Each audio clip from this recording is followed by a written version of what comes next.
غم نہ کھاؤ اس کا جو تمہارے ہاتھ میں نہیں ہے، وَلَا تَفْرَحُوا بِمَا آتَاكُمْ، اس پر خوش نہ ہو جو تمہیں ملا ہے۔ یعنی کبھی ایسا ہوتا ہے کہ تمہیں اللہ تعالیٰ دے کے آزماتا ہے اور اس نے پہلے لکھ دیا ہوا ہے تمہارے لیے، تو جب تم اس بات پہ یقین رکھ لو گے کہ تمہارا مقصوم تمہیں ملے گا تو جو نہیں ملے گا اس پہ تم دکھی نہیں ہوگے کہ میری قسمت میں تھا ہی نہیں، اور جو تمہیں ملا ہے اس پہ تم غرور اور تکبر میں نہیں آؤ گے، اس لیے کہ تم کہو گے یہ میرے مالک نے لکھا ہے، ورنہ تم کہو گے یہ میری تگ و تاز کا نتیجہ ہے، یہ میں نے محنت اتنی کی اس کا نتیجے میں یہ ملا۔ اللہ فرماتا ہے یہ سب اس نے لکھ رکھا ہے تمہارے لیے، اس لیے تمہیں ملے تو تکبر میں نہ آنا، تمہیں نہ ملے تو تم تعصف میں نہ چلے جانا۔ اس لیے اس نے سارے فیصلے پہلے کر دیے اور تمہیں بتا دیا ہے کہ تمہارے لیے جو مقسوم ہے وہ تمہیں اللہ نے عطا کر دیا ہوا ہے، نہیں ملنا ہے تو تم الٹی چھلانگے بھی لگا لو تو وہ نہیں ملے گا۔ تقدیر پر ایمان لانے کے لیے اس لیے زور دیا گیا ہے، اور ہمیں اپنی اولادوں کو، اپنی نسلوں کو یہ چیز راسخ کرنی چاہیے کہ تقدیر پہ ایمان لائیں۔ اگر ہم اس میں کامیاب ہو جاتے ہیں تو وہ پریشان نہیں ہوں گے، دکھی نہیں ہوں گے، ٹینشن میں مبتلا نہیں ہوں گے۔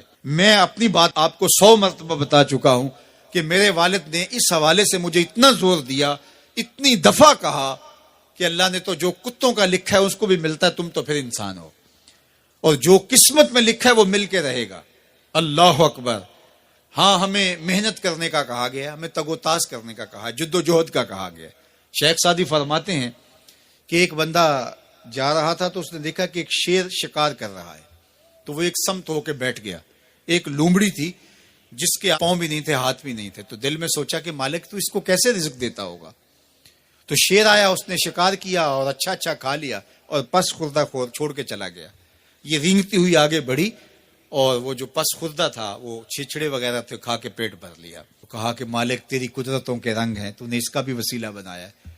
تو وہ کسی کام پہ جا رہا تھا، کاروبار کرنے جا رہا تھا، اس نے کہا مجھے کیا مصیبت ہے، جب لومڑی کو دیتا ہے تو مجھے نہیں دے گا۔ تو وہ آ کے بیٹھ گیا، گھر آ کے بیٹھ گیا کہ میں نہیں جو ہے وہ کہیں جاتا۔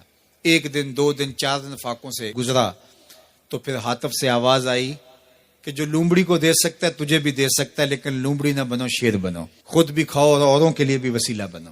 ہمیں ترغیب دی گئی ہے، باقی جو ہمارے مقدر کا ہے وہ ہمیں ملے گا، ہر صورت میں ملے گا۔ تو اپنی نسلوں کے سینوں میں یہ چیز راسخ کرو، اور یہ راسخ تبھی ہوگی ہمارے سینے میں راسخ ہوگی۔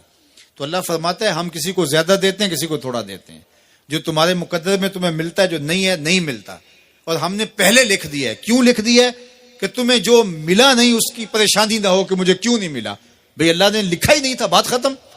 اور جو ملا ہے اس پہ تم غرور میں نہ آ جاؤ کہ یہ مجھے ملا ہے، بھی اللہ نے تمہاری قسمت میں لکھا تھا، اس میں تمہارا کیا کمال ہے، اس نے لکھ دیا تھا لہٰذا مل گیا، اس میں غرور اور تکبر میں نہ آؤ۔ تو اللہ جل شانہ نے یہ ہمارے لیے خوبصورت نظام پیدا کر دیا ہے کہ اس کریم مالک نے، اس رحیم مالک نے ہمارے لیے سب کچھ لکھ دیا ہے۔ تو جو ملے اس پر اللہ کا شکر ہے، جو نہ ملے مالک تیری تقسیم ہے، اس پہ بھی راضی ہیں۔ مل گیا تو واہ واہ، نہ ملا تو پھر بھی واہ واہ، کوئی بات نہیں، مالک تیری کرم نوازی ہے، جس حال میں ہمیں رکھے اس حال میں ہم خوش ہیں۔ یہ اگر میرا اور آپ کا مزاج بن جاتا ہے تو زندگی سوکھی ہو جاتی ہے۔ تقدیر پر ایمان لانے کے ساتھ وہ انسان آسودہ ہو جاتا ہے۔